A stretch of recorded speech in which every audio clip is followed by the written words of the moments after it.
He found a horse tied right at the entrance to the tiger's enclosure, skinny, trembling, as if it had already accepted death. When he noticed the mark on its neck and read the name engraved on the buckle, he froze because he knew that story, and behind him, everyone fell into absolute silence. Subscribe to the channel, leave a like, and comment which part of the world you're watching from, because now I'm going to tell you everything. The air was so cold it hurt to breathe. Jake Miller pushed his cleaning cart along the paved path, the wheels making the only sound in the dark. He could see his breath in the glow of the security lights. "Morning, Raja," he said softly, stopping near the high fence of the tiger enclosure. "Morning, Shireen, Balraj." Inside, the three big cats were usually asleep at this hour, but not today. They were awake. They were moving. A low, rumbling growl came from the shadows. Jake frowned. He stepped closer to the fence. Then he saw it. A white horse was tied to the outside of the tiger fence. A thin rope was looped around the fence post and knotted around the horse's neck. The horse was not moving. It was so skinny Jake could see every rib. Its head hung low. The tigers inside paced closer, their eyes glowing in the dim light. They made a sharp, coughing sound, a hunting sound. The horse just stood there. It trembled. It closed its eyes. Jake's heart slammed against his ribs. This was wrong. This was very wrong. "Hey," Jake whispered. He dropped the handle of his cart. He ran to the fence. The horse did not look at him. It seemed to be waiting for the end. Jake's fingers, stiff from the cold, fumbled with the knot. It was tight. He pulled his work knife from his pocket. The metal was freezing. He sawed at the rough rope. "It's okay," he said, his voice low and calm. "I'm here. It's okay." The rope snapped. The horse stumbled as the pressure around its neck let go. At that moment, the largest tiger, Raja, charged. His huge body hit the inside of the fence with a thunderous clang. The fence shook. The horse's eyes flew open in terror. Jake did not think. He grabbed the loose rope near the horse's head. He pulled. "Come on, now!" The horse took a shaky step, then another. Jake led it away from the fence, his boots slipping on the frosty path. He did not stop until they were far from the tiger enclosure, near the warm lights of the food storage building. The horse stood, its legs shaking, its sides heaving. Jake leaned against the wall, trying to catch his own breath. He looked at the horse. It was a ghost.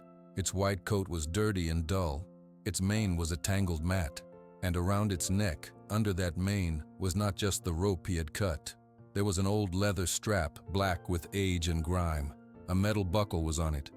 Jake reached out slowly. "Easy, boy. Let me see." The horse flinched but was too weak to pull away. Jake brushed the stiff mane aside. He rubbed his thumb over the buckle. It was tarnished silver, covered in dirt. He rubbed harder on the cold metal, using the edge of his shirt. Letters began to show. He read them slowly. DAISY''SCHAMPION. Jake's hand stopped moving. The cold air felt like ice in his lungs. "No," he whispered. Everyone in Colorado knew that name. Daisy's Champion, the famous racehorse, the pride of Silver Creek. It belonged to the richest man in town, Mr. Silas Thornton. The horse disappeared 3 years ago.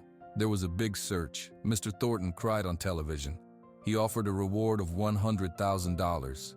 He said his beloved horse must have gotten loose in a storm. They never found a body. They never found a trace. Jake stared at the sick, trembling animal in front of him. It never got loose. It was never lost. It was hidden. And this morning, someone tied it to a tiger fence. This was not an accident. This was a plan. Someone wanted this horse to be torn apart. They wanted it to be gone forever. The horse, Daisy's Champion, let out a slow, tired breath. It leaned its head toward Jake just a little. Jake's mind raced. He was just the night janitor. He mopped floors. He cleaned up trash. He was not a hero. He did not want trouble. But the horse was looking at him. The tigers were still pacing. He pulled his old phone from his pocket. His fingers were shaking. He found the number he needed. It rang once, twice. A woman's voice, alert and clear, answered. "Deputy Garcia." "Maria," Jake said. His voice was rough. "It's Jake, Jake Miller, from the zoo." "Jake? It's 5 in the morning. Is everything okay?" "No," Jake said. He looked at the name on the buckle. He looked at the horse. "Everything is not okay. You need to come to the zoo, right now. I found something. I found..." I think I found Daisy's champion. There was a long silence on the other end of the phone. Say that again, Deputy Maria Garcia said. The horse that disappeared. I found it, or someone left it for the tigers to find. It's alive, and it has the buckle to prove its name. Do not touch anything else, Maria said, her voice now all business. Do not talk to anyone. I am on my way. The call ended. Jake put his phone away. He looked at the horse. He gently touched its neck, below the old strap. What did they do to you? He asked softly. The horse closed its eyes again, but this time, it did not look like it was waiting to die. It looked like it was too exhausted to stand. Jake knew the feeling. He also knew his quiet, simple life was over. The truth was here, shivering in the cold dawn, and he was the only one standing next to it. The sound of a car engine broke the morning quiet. Headlights swept across the zoo parking lot. A Silver Creek Sheriff's Department SUV pulled up, and Deputy Maria Garcia stepped out. She saw Jake standing with the white horse under the security light. She walked over quickly, her boots crunching on the gravel. Jake, she said, her eyes already on the animal. Talk to me. Over here, Jake said. He led her to the side of the horse. Gently, he moved the matted mane aside to show the leather strap. He pointed to the buckle. Maria leaned in. She pulled a small flashlight from her belt and shone it on the tarnished metal. She read the name out loud, her voice flat. Daisy's champion. She stood up straight, looking from the buckle to the horse's terribly thin body. She let out a slow breath, a cloud in the cold air. Okay, this is real. This is very real. Someone tied him to the tiger fence, Maria, Jake said. They left him there.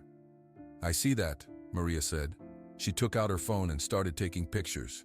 Pictures of the horse, close-up pictures of the buckle, pictures of the cut rope still on the ground near the tiger enclosure. Did you see anyone? No. It was just him and the tigers when I got here. Maria finished taking pictures and put her phone away. She looked at Jake. You did a good thing, Jake. A really good thing. Her face was serious. Now I have to do my job. I have to call this in. Jake nodded. He watched as Maria stepped a few feet away. She took her police radio from her shoulder. Dispatch, this is Unit 4. I'm at the Silver Creek Zoo on a 1054. Requesting Sheriff Dawson be notified. It's a sensitive situation. I need to speak with him directly. A crackle came back. Copy Unit 4, standing by. A few minutes passed. The horse stood quietly, its head low. Jake kept a hand on its neck, feeling the cold skin and sharp bones underneath. Maria paced a small circle, her arms crossed. Then her personal phone rang. She answered it. Sheriff? Yes, sir. Yes, I'm here now. She listened, walking a little further from Jake. Sir, the evidence is clear. It's the Thornton horse. The buckle is right here. It was tethered to the predator fence intentionally. Sir, with respect, this isn't a prank. This is attempted. She stopped talking. Jake watched her face. The focused, professional look changed. Her eyebrows drew together. Her lips pressed into a thin line. You want me to do what? She asked, her voice lower. She was silent again, listening. Her free hand clenched into a fist at her side. Understood, she said finally, her voice tight and formal. Yes, sir. I will follow orders. She ended the call. She stood with her back to Jake for a moment, her shoulders stiff. Then she turned around. Her expression was confused and angry. What did he say? Jake asked. Maria walked back, shaking her head slowly. He said to stand down. He said it's a sick prank by some kids. He told me not to file a report. He gave me a direct order. She looked Jake right in the eyes. He told me to take the horse back to Silas Thornton's ranch, right now, today. Jake felt a chill that had nothing to do with the morning cold. Take it back? To the man who must have done this. That's the order, Maria said, almost whispering. He said Mr. Thornton is the legal owner.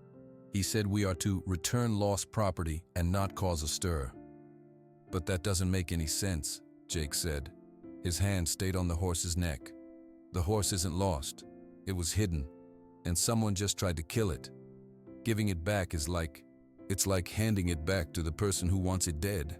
I know that, Maria said, her voice rising before she controlled it. He didn't even want to see my pictures. He just gave the order. She looked at the ground, thinking hard. Then she looked at Jake. We can't put it in my SUV. It's too weak. It needs a vet. The zoo has a medical barn, Jake said. For when animals get sick, it's warm. It has stalls. We can put him there for now, just to get him off his feet. Maria nodded. Okay, we do that. We get him safe and warm. We say we're assessing its health before transport. That's our story. But Jake, we're disobeying a direct order from my sheriff. I know, Jake said. He looked at the horse. The horse looked back, one tired brown eye watching him. But he's giving orders to help the wrong person. Together, they led the slow, stumbling horse across the zoo to a small barn behind the main offices. Jake turned on the lights and opened a stall with fresh bedding. The horse walked in on shaky legs. It sniffed the hay, then lowered its head and didn't move. Maria helped Jake fill a water bucket and put out a small amount of grain.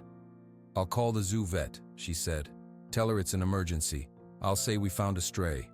It's not a lie. They left the horse resting and stepped outside. The sun was starting to come up, turning the sky gray. What do we do now? Jake asked. I don't know, Maria admitted. But we bought a little time. We keep him safe here tonight. I need to think.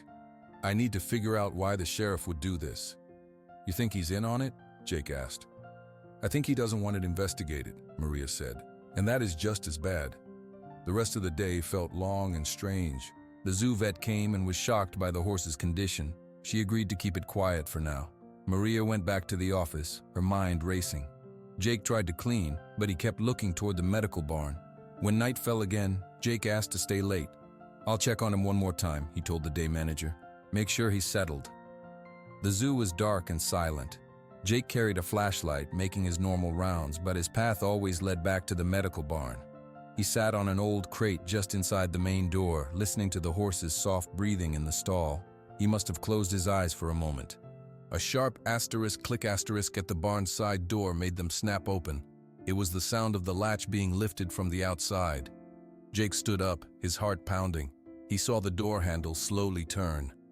Who's there? He called out, his voice loud in the quiet. The handle stopped. There was a second of silence. Then, quick footsteps running away across the gravel. Jake rushed to the door and yanked it open. He shone his flashlight into the darkness. He saw nothing. No one. Just the empty night. He locked the door again, his hands trembling.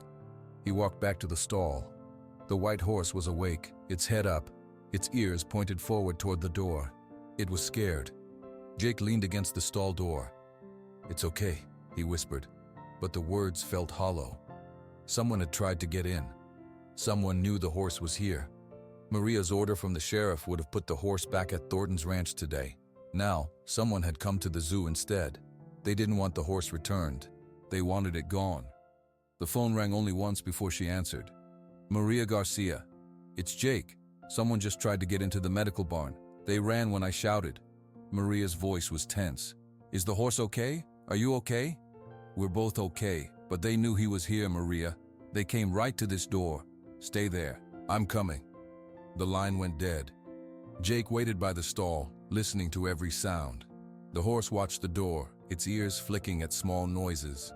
It took Maria 20 minutes to arrive. She was not in her uniform. She wore jeans and a dark jacket. She looked like someone who did not want to be seen. She walked into the barn and locked the door behind her. Start from the beginning. Jake told her about the click of the latch, the turning handle, the running footsteps. Maria nodded, her face hard. The sheriff's order makes sense now. He wanted the horse back at the ranch. That would have been the easiest way to finish the job, but we didn't follow orders, so they came here. They won't stop, Jake said. I know, Maria said. She paced in the small space. We can't trust the sheriff. We can't report this to him. If we do, he'll just make us give the horse to Thornton again, or worse. So what do? We find the truth ourselves, Maria said. She stopped pacing and looked at Jake. We need to know what happened 3 years ago. We need to find someone who isn't afraid of Silas Thornton. Jake thought for a moment. Old Mrs. Peabody. She used to work in the kitchens at the Thornton Ranch for years. She retired right after the horse disappeared. My niece Chloe takes her groceries sometimes. She says Mrs. Peabody gets nervous if you even mention the Thorntons. That's a start, Maria said. We go see her, first thing in the morning. The next morning was cloudy and cold. Maria picked Jake up in her personal car, a blue sedan. They drove to the older part of Silver Creek, to a small house with a neat garden. An elderly woman with white hair answered the door. She smiled when she saw Jake. "Jake Miller, is Chloe with you?" "No, ma'am. This is my friend Maria. We wanted to ask you about some old times, about when you worked out at the Thornton Ranch." The smile vanished from Mrs. Peabody's face. "I don't talk about that," she said softly. She started to close the door. "Please," Maria said, her voice gentle but firm. "It's about Daisy's champion, the horse." Mrs. Peabody froze. She looked up and down the quiet street. Her hands trembled on the door. "You shouldn't say that name." "We found him," Jake said. The old woman's eyes went wide. She stared at them for a long time. Finally, she stepped back. "Come inside, quick." They sat in her small, tidy living room. Mrs. Peabody did not offer tea. She sat on the edge of her chair, wringing her hands. "You found him, alive," she whispered. "Yes," Maria said. "He's very sick. Someone tried to hurt him."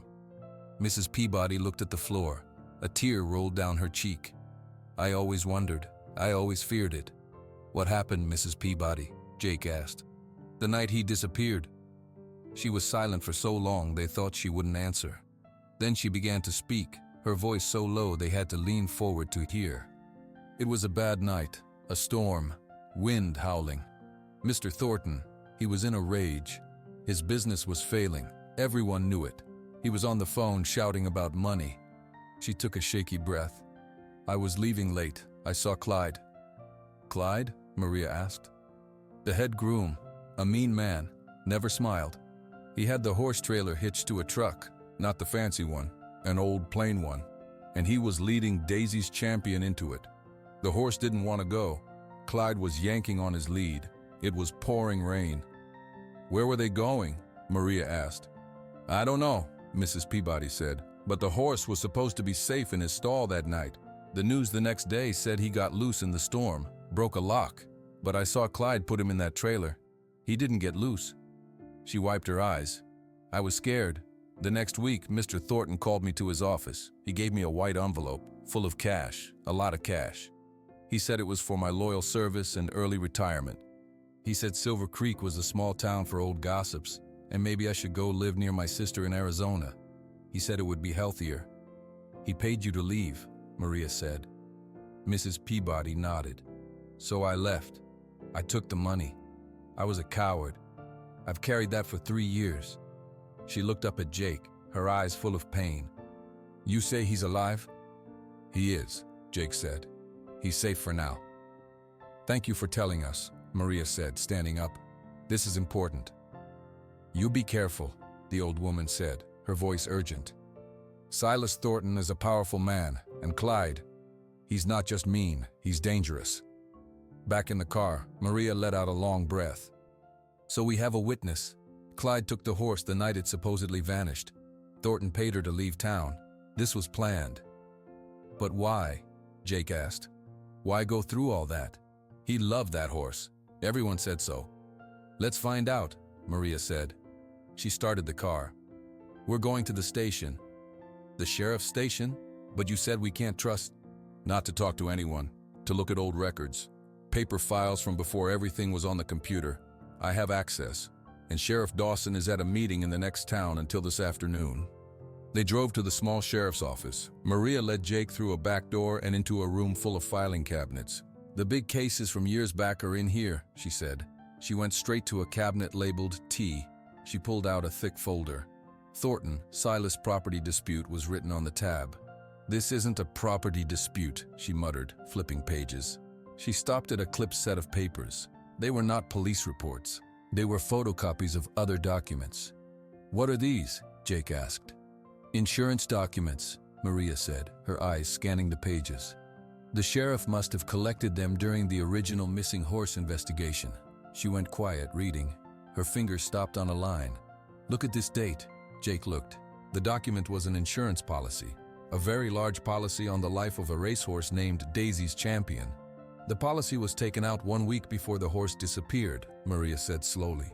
She turned the page, her eyes widened. "And here, a payout confirmation from the insurance company to Silas Thornton." She looked at Jake and her face pale. The payout was for $5 million. It was paid 1 week after the horse was reported missing. The air in the small room felt heavy. He got the money, Jake said, the pieces crashing together in his mind. He needed money, so he made his horse disappear. He got $5 million, and he couldn't ever sell the horse because it was too famous, Maria whispered. So he hid it for 3 years, and now, for some reason, he decided to get rid of it for good. They stood there, surrounded by silent files. The truth was in their hands. It was a story of greed, of a lie that cost a horse 3 years of its life, and they were the only ones who knew it. Maria carefully placed the insurance documents back into the folder. She closed the filing cabinet drawer. The click echoed in the quiet records room. "We need to go," she said, her voice low. "Now." They left the station without talking. Maria drove them to a quiet park on the edge of town. She parked the car where they could see anyone approaching. Then she turned to Jake. "Tell me what you think happened," she said. "Start from the beginning." Jake took a deep breath. He looked out the window, organizing his thoughts. 3 years ago, Mr. Thornton's business was losing money. He needed a lot of cash. Maria nodded. "Yes." So he took out a huge insurance policy on the most valuable thing he owned, his famous horse.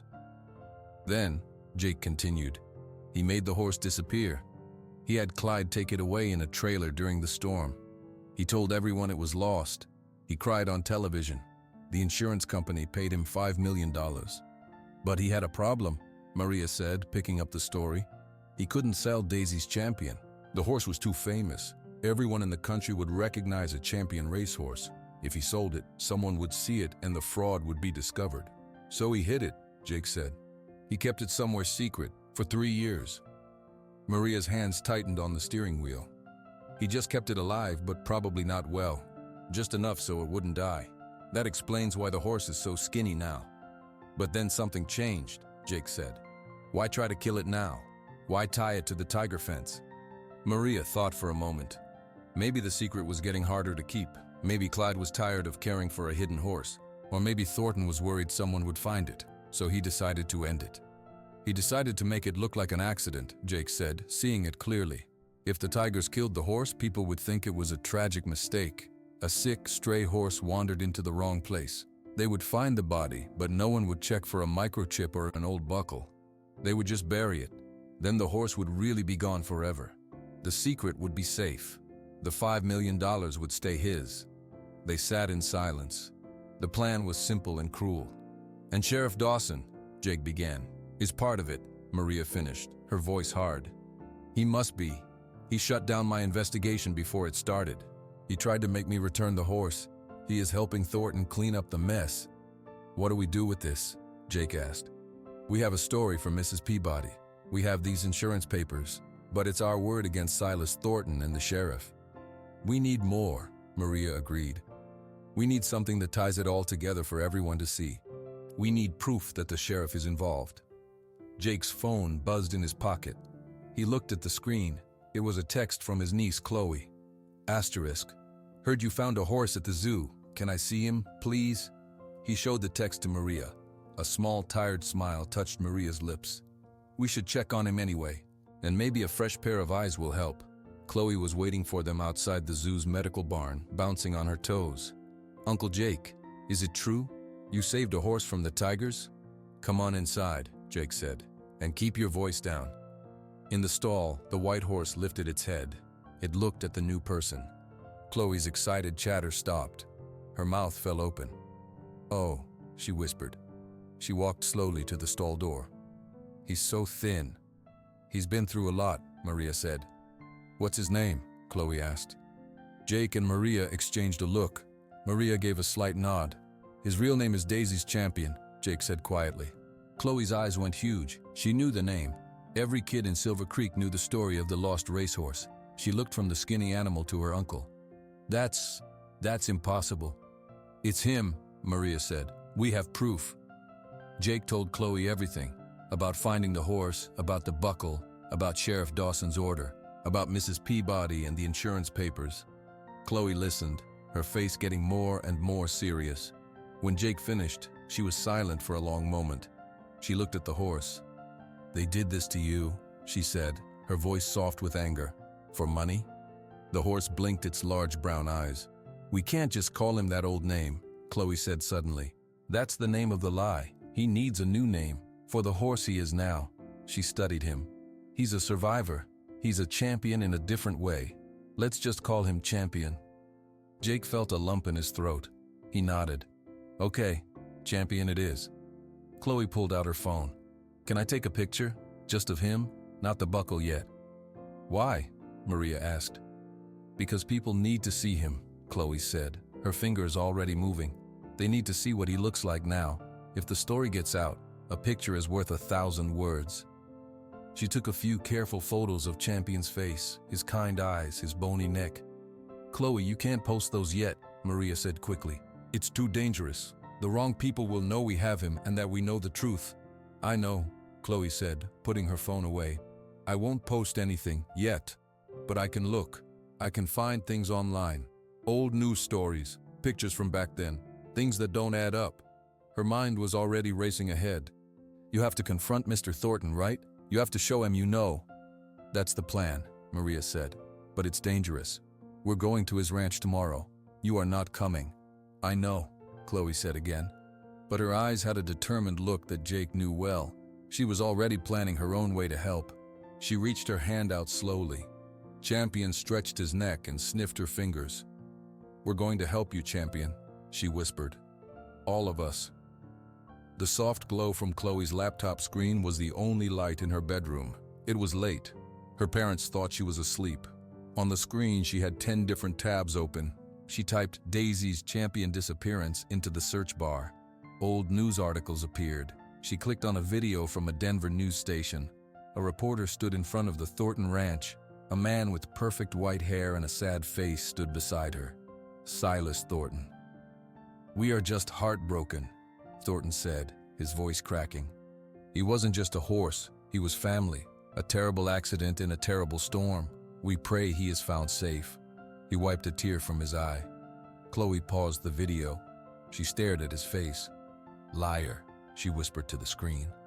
She found another article. This one had a picture of a younger, healthier Champion standing in a winner's circle. His coat was shiny. He looked strong and proud. Chloe looked at the picture on her phone of the bony horse in the zoo barn. Her jaw tightened. She opened a new tab. She searched for Silas Thornton business financial trouble 3 years ago. She found a short article in a business journal. The headline said, "Local ranch empire faces debt." She read it quickly. It talked about bad investments. It said Thornton needed to sell some of his land. Chloe connected the dots. Money trouble, then a huge insurance payment. She opened her notes app and typed everything she found. The next morning, she met Jake at the zoo before school. Champion was eating some hay from a net. He looked slightly more alert. "I did research all night," Chloe said, not even saying hello. "I watched him. Mr. Thornton, crying on TV. It's all fake, Uncle Jake. The news stories back then just believed everything he said. No one asked hard questions." Jake poured some special grain into Champion's trough. "He's a powerful man. People don't like to question powerful men." "Well, I do," Chloe said. She pulled out her phone. "I need a picture of the buckle, the clearest picture possible." "Maria said not to post anything," Jake said, a note of warning in his voice. "I'm not posting it yet. I'm collecting evidence, please." Jake sighed. He led her into the stall. He gently moved Champion's mane and held the old leather strap flat. The tarnished silver buckle caught the light from the window. Chloe zoomed in with her phone's camera. She took picture after picture. The carved letters were clear, Daisy's Champion. She made sure the horse's thin neck and poor condition were also in some of the shots. The contrast between the proud name and the suffering animal was the whole story. "Got it," she said, putting her phone away. "What are you and Deputy Garcia going to do?" "We're driving out to the Thornton Ranch today," Jake said, his voice low. "We're going to confront him. We're going to show him we know about the insurance. We're going to ask him about Clyde and the trailer." Chloe's eyes widened. "That's dangerous. What if he has Clyde there? What if the sheriff is there?" "Maria thinks the sheriff is at a meeting all day in Grand Junction. That's why we're going now. And we're not going to accuse him. We're just going to ask questions, see how he reacts." "I'm coming with you," Chloe said immediately. No, Jake said, his voice firmer than usual. Absolutely not. It could be ugly. I need you to stay here. Look after Champion for me. If we're not back by the time school ends, I need you to have all that evidence ready, just in case. Chloe wanted to argue, but she saw the real fear in her uncle's eyes. He wasn't telling her no to be mean. He was scared. Okay, she said quietly. But you have to promise to text me every hour, so I know you're safe. I promise, Jake said. What are you hoping will happen? Chloe asked. I don't know, Jake admitted. Maybe he'll confess. Maybe he'll be so surprised he'll say something stupid. Maria will be recording the conversation on her phone. Maybe we'll get enough to take to the state police. And if it doesn't work? Chloe pressed. Jake looked at Champion. The horse had finished his grain and was nosing Jake's empty hand. Then we'll have to think of something else. After Jake left to meet Maria, Chloe stayed in the barn. She sat on a bale of hay and looked at Champion. He looked back at her. They're trying to help you, she told him. But I'm not just going to sit here and wait. She opened her phone. She looked at the folder of pictures. The clear photo of the buckle. The sad photos of Champion now. She opened her social media app. She didn't post anything. Instead, she started drafting a post. She wrote a caption in her head. Asterisk, this is Daisy's Champion. He was a hero. Then he was stolen for 3 years. Someone tried to feed him to tigers in Silver Creek Zoo. The man who did this is powerful. The sheriff is helping him. We need help. She didn't add any location tags. She didn't tag any news stations. Not yet. She saved it as a draft. She had another idea. She searched for the email addresses of reporters at the Denver Post and the biggest TV station in Colorado. She started writing an email. She attached the photos. She didn't send it. She saved it. She was building a trap door. If Jake and Maria fell through, she would pull the lever. She would send everything out into the world where no sheriff and no rich man could stop it. She put her phone away and picked up a brush. She started gently brushing Champion's dirty coat. It's going to be okay, she murmured, more to herself than to the horse. We have a plan. Actually, we have 2 plans. The drive to the Thornton Ranch took 20 minutes.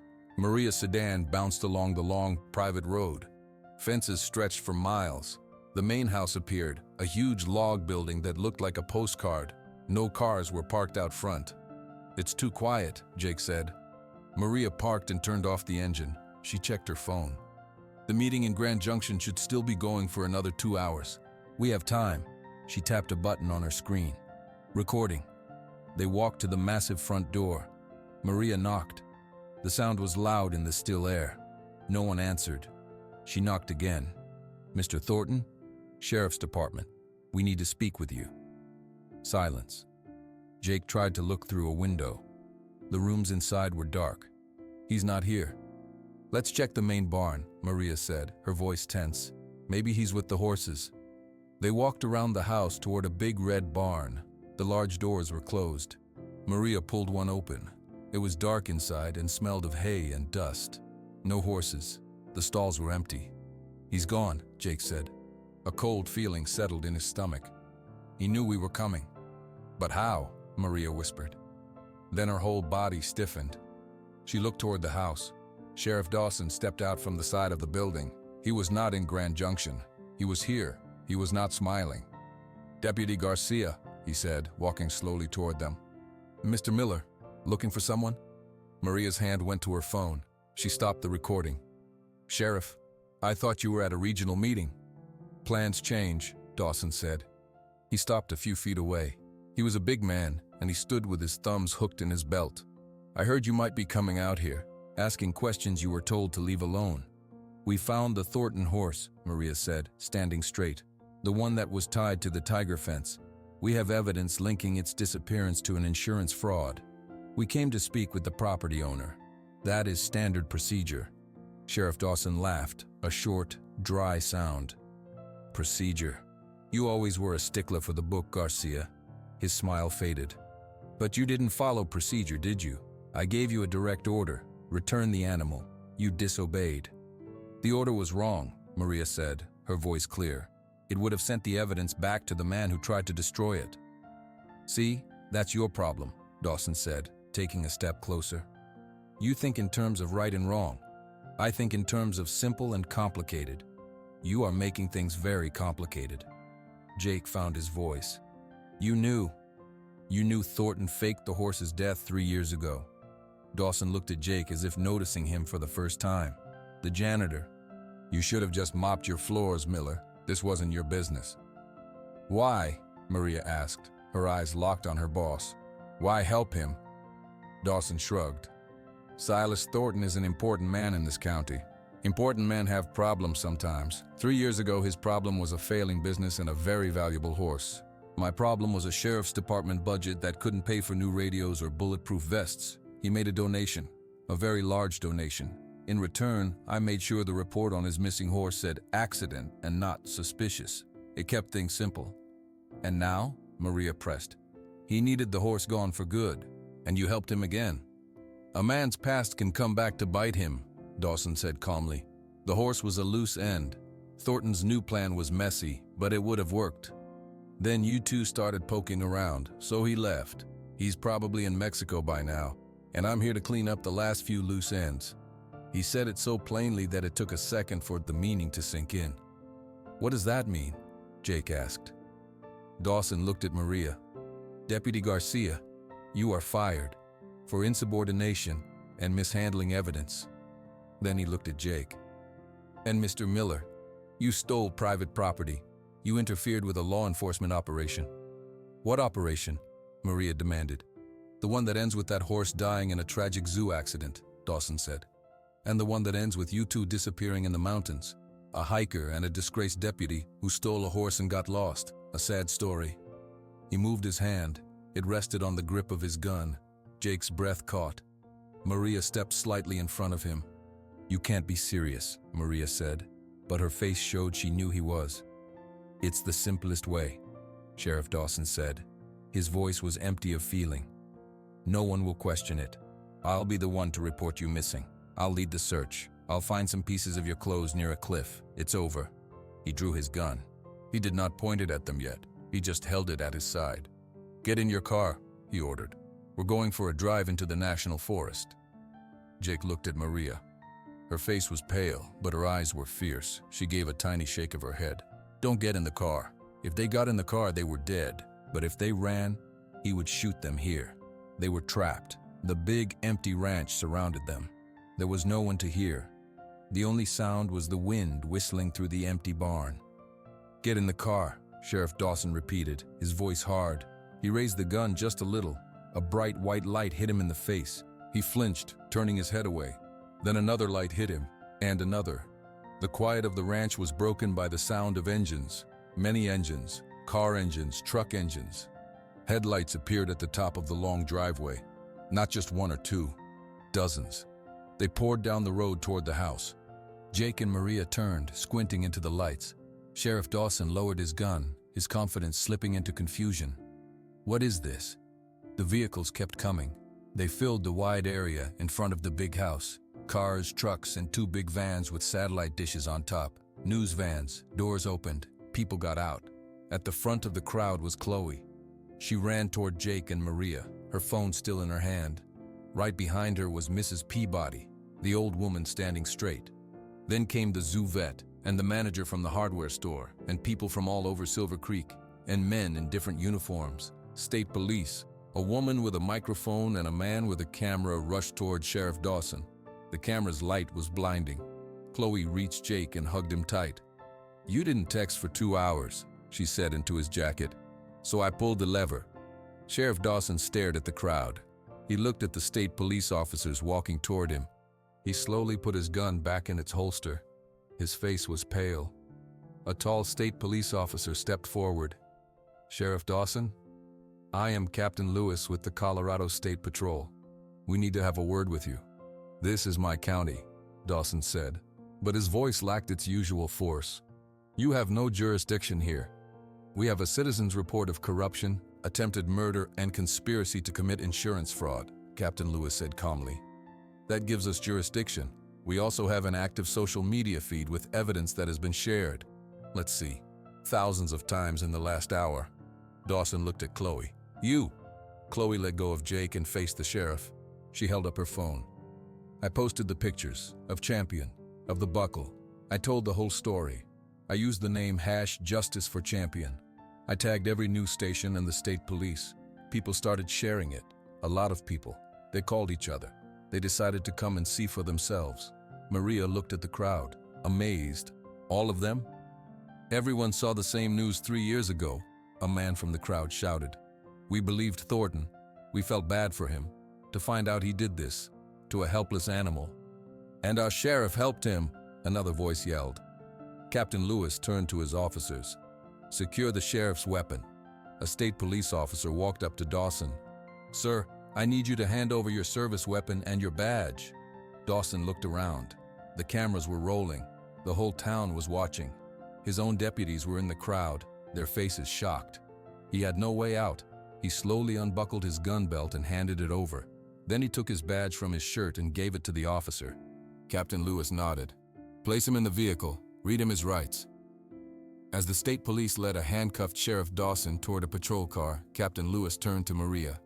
You are Deputy Garcia? Yes, sir. We'll need your full statement. And yours, Mr. Miller.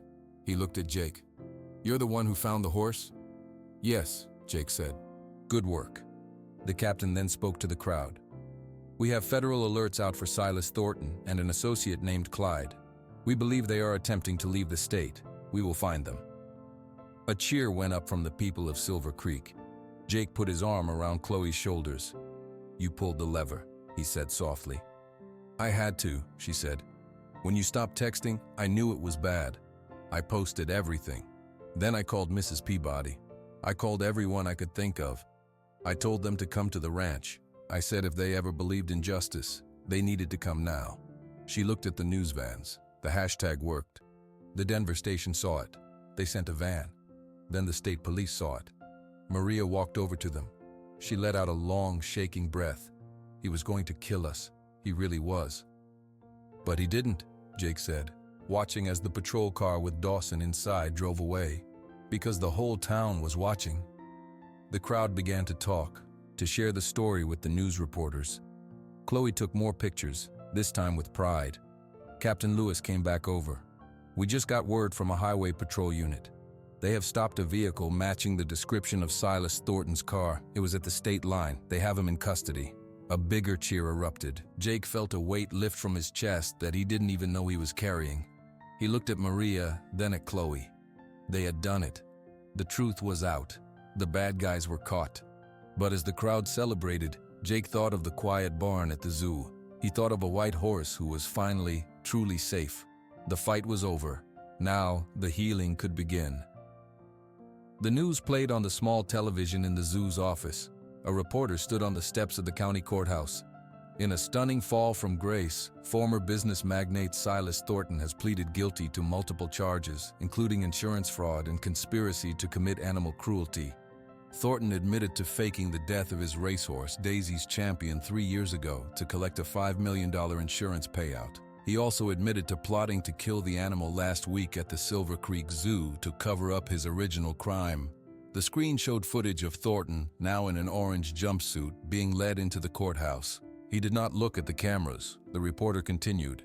His accomplice, former groom Clyde Benson, pleaded guilty to charges of animal cruelty and false imprisonment.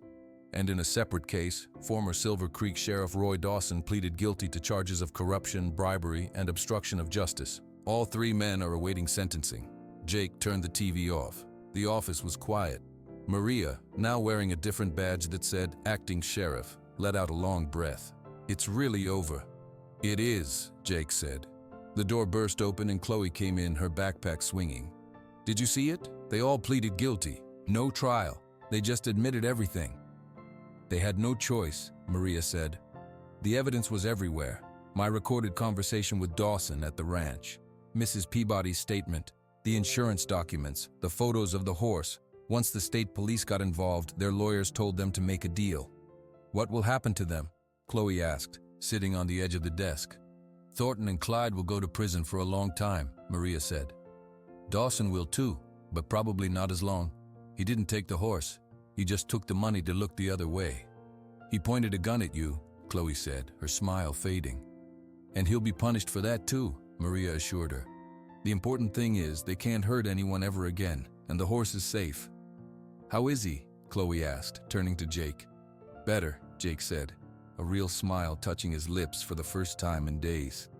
"Come see." They walked out to the medical barn. Champion was in a small, fenced yard attached to the barn. He was standing in a patch of sunlight. His coat was still dull, but it looked cleaner. He was no longer just skin and bones. He had a little more shape to him. The zoo vet was checking him over. She looked up as they approached. "His appetite is good. His feet are healing. He's gaining weight slowly.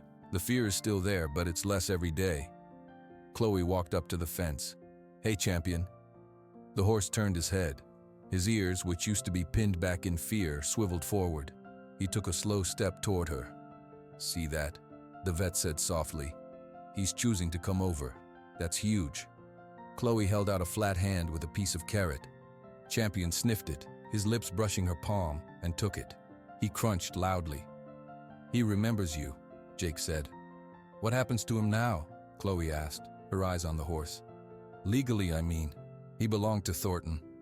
Maria leaned against the fence. "The courts have already decided. Since Thornton used the horse to commit a felony, he forfeits all rights to him. The state has placed Champion in the protective custody of Silver Creek Zoo. He lives here now, for good." Jake felt a warmth spread through his chest. "He's home." "There's more," Maria said. She looked at Jake. "The zoo board had a meeting last night. They know what you did. They know you risked your job and your life to save one of their animals. The head caretaker job is open. They want to offer it to you. It's a daytime job, better pay. You be in charge of all the animal care staff." Jake was silent. He looked at Champion. He looked at Chloe's hopeful face. He thought about mopping floors in the dark. "I'll take it," he said. Chloe whooped and hugged him. "And," Maria added, "they've approved the construction of a new large pasture for him, right next to the zoo. Not a stall, a proper field with a shelter, so he can just be a horse." Champion finished his carrot and nuzzled Chloe's empty hand, looking for more. She laughed. Jake watched them. The nightmare was over.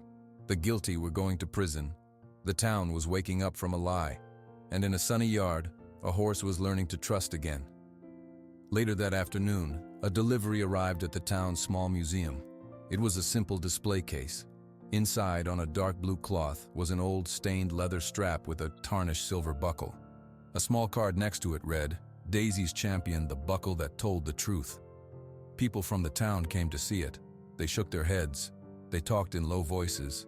They were learning that heroes could be criminals, and that quiet men like Jake Miller could be brave. At the zoo, Jake started his new duties. His first task was helping design Champion's new field. He stood with a map, pointing to where the water trough would go. For the first time in a very long time, he felt like he was exactly where he was supposed to be. The new field was green and wide. A sturdy fence surrounded it.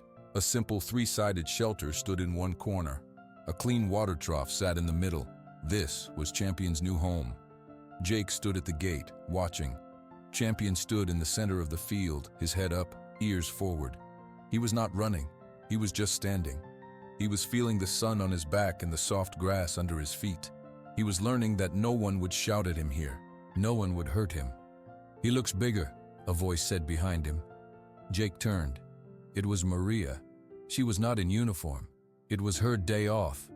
"He's put on weight," Jake said. "The vet says he's gaining at a healthy rate. His coat is starting to shine again." Maria leaned on the fence. "I still can't believe it sometimes, that we pulled it off." "We had help," Jake said, nodding toward the school bus pulling up on the road nearby. Chloe jumped off the bus and ran toward the zoo entrance. She waved when she saw them and changed direction, heading straight for the field. She had her backpack in one hand and a plastic bag in the other. "Hi, Uncle Jake." "Hi, Maria," she called. She opened the gate and walked in, but she stopped a good distance from Champion. She always let him choose to come to her. "What's in the bag?" Maria asked. "Apples from our tree," Chloe said. "The vet said he can have little pieces as a treat now." Chloe sat down on the grass. She took out a red apple and a small knife. She carefully cut a slice. She held it out on her flat palm. Champion watched her. He took a step, then another. His walk was more confident now. He walked right up to Chloe. He sniffed the apple slice, then took it gently from her hand. He crunched it loudly. Jake smiled. He doesn't even hesitate anymore. He knows her, Maria said. They watched as Chloe fed Champion a few more small pieces, talking to him in a soft voice about her school day. After a while, Chloe stood up and brushed grass off her jeans. I'm going to the museum. My history teacher gave our class extra credit if we visit the new exhibit and write about it. Do you want company? Maria asked. Sure, Chloe said. The three of them left Champion grazing peacefully and walked a few blocks into the center of town. The Silver Creek Museum was a small brick building. A new sign was outside. See the buckle that told the truth, the Daisy's Champion story. Inside, a few people were milling around. They nodded politely at Jake and Maria. Some smiled. Others looked a little ashamed. The display was in the middle of the main room. The old leather strap was stretched out under glass. The tarnished silver buckle was clearly visible. The words Daisy's Champion were dark against the metal. A younger couple was looking at it. The woman read the information card out loud to the man. And so the buckle, found by local janitor Jake Miller, became the key piece of evidence that exposed a 3-year fraud and attempted murder. The man shook his head. I remember when the horse disappeared. I believed Thornton. Everyone did. It makes you think, the woman said softly. What else do we believe just because a powerful person says it's true? Jake, Maria, and Chloe listened without saying anything. An older man approached Jake. He stuck out his hand. Mr. Miller, I'm Ed from the hardware store. I just wanted to say thank you for not looking the other way. Jake shook his hand. I almost did, he said honestly. But you didn't, Ed said. That's what counts. He nodded and walked away. Chloe pulled out a notebook and started writing for her extra credit. Maria looked at the buckle, then at Jake. Does it feel strange? She asked. Seeing it here, being called a hero? A little, Jake admitted. I just cut a rope and made a phone call. You did a lot more than that, Maria said. You stood up, when it mattered. They left Chloe to her writing and walked back outside. The afternoon sun was warm. How was the new job? Maria asked. Good, Jake said. It's busy. I order the food for all the animals. I make the cleaning schedules. I check on everyone, not just Champion, but I always save him for last. And how are you? Maria asked, giving him a look. Jake thought about it. He thought about the quiet fear he used to carry, the feeling of being too small to matter. I'm good too. I feel useful. Back at the field, Champion had moved to the shade of his shelter. He was dozing, one back leg relaxed. Jake opened the gate and walked in slowly. Champion opened his eyes. He didn't startle. He recognized Jake's slow walk and calm energy. Jake sat down in the grass near the shelter. He didn't try to touch the horse. He just sat there, being still. After a minute, Champion took a step closer, then another. He lowered his head and sniffed Jake's hair. He let out a soft, warm breath. Jake reached up slowly and scratched the spot between Champion's eyes. The horse leaned into the touch, his eyelids growing heavy. This was the new life, not just for the horse, but for Jake too. It was built on trust, slowly earned. It was built on quiet moments in the sun. It was a life where doing one right thing had changed everything. The late afternoon sun made Champion's white coat look like it was glowing. He trotted across the wide green field, his muscles moving smoothly under his skin. He was not skin and bones anymore. He was strong. Jake leaned on the fence, watching. A smile touched his lips. It had been 8 months. He looks amazing, Uncle Jake. Chloe walked up, a backpack slung over one shoulder. She had just finished school. He does, Jake said. The vet gave him a full checkup last week. She says he's at a perfect weight. All his blood tests are normal. He's just a healthy horse now. A group of small children, led by a teacher, came walking down the zoo path toward the field. They stopped at the viewing area Jake had built. Okay, class, the teacher said. This is Champion. Can anyone tell me his story? A little girl's hand shot up. He was the horse that was lost, and the bad man tried to hurt him, but Mr. Jake saved him. That's right, the teacher said. And now he lives here, safe and sound. Chloe grinned at Jake. You're famous. Mr. Jake. Jake shook his head, but he was still smiling. He liked that the kids knew the truth. He liked that they saw a happy ending, not a sad story. A sheriff's SUV pulled into the staff parking lot. Maria Garcia got out. She was wearing her uniform, but she looked different, more relaxed. She walked over to them. "Hi, Maria," Chloe said. "Hi, Chloe, Jake." Maria joined them at the fence. She watched Champion for a moment. "I never get tired of seeing that." "Me either," Jake said. "How's the new sheriff?" Chloe asked. Maria let out a small laugh. "Busy. It's a lot of work cleaning up after Dawson, making new rules, earning back the town's trust. But it's good work. It feels honest." "You were always honest," Jake said. "I try to be," Maria said. "That's all anyone can do." She looked at Champion. "I have some news. The sentencing for Thornton, Clyde, and Dawson is next week. The lawyers say they will all get very long prison terms, decades." A quiet settled over them. It was not a happy silence, but a satisfied one. Justice was real. "Good," Chloe said finally. Her voice was firm. Champion came trotting over to the fence near them. He nosed Jake's pocket. Jake pulled out a few carrot pieces. Champion ate them gently from his palm.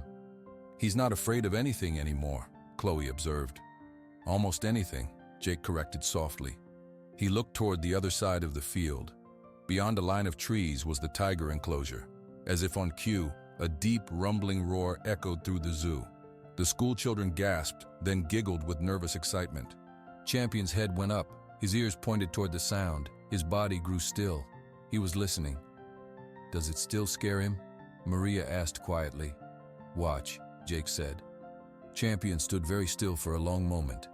He heard the tigers. He knew what that sound was. He remembered the cold morning, the fence, the rope. Then he took a deep breath. His muscles relaxed.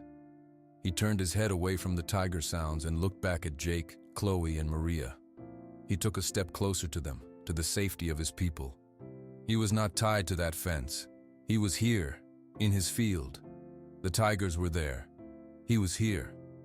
Another roar came, this time from two tigers, Raja and Shireen. The children ran along the path with their teacher to go see them. Champion didn't flinch. He walked to the top of a small hill in the middle of his field. From there he could see through the trees. He could see the tiger enclosure. The three big cats, Raja, Shireen, and Balraj, were pacing along the edge of their habitat closest to his field. They stopped. They looked at him. Champion stood tall on his hill. He looked back at them. He was not running. He was not trembling. He was just watching. After a minute, the tigers lost interest.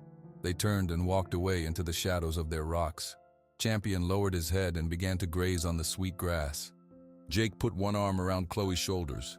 Maria stood beside them, her hands in her pockets. No one said anything. Nothing needed to be said. The horse was safe.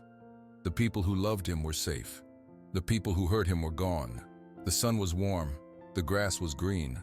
The story was over.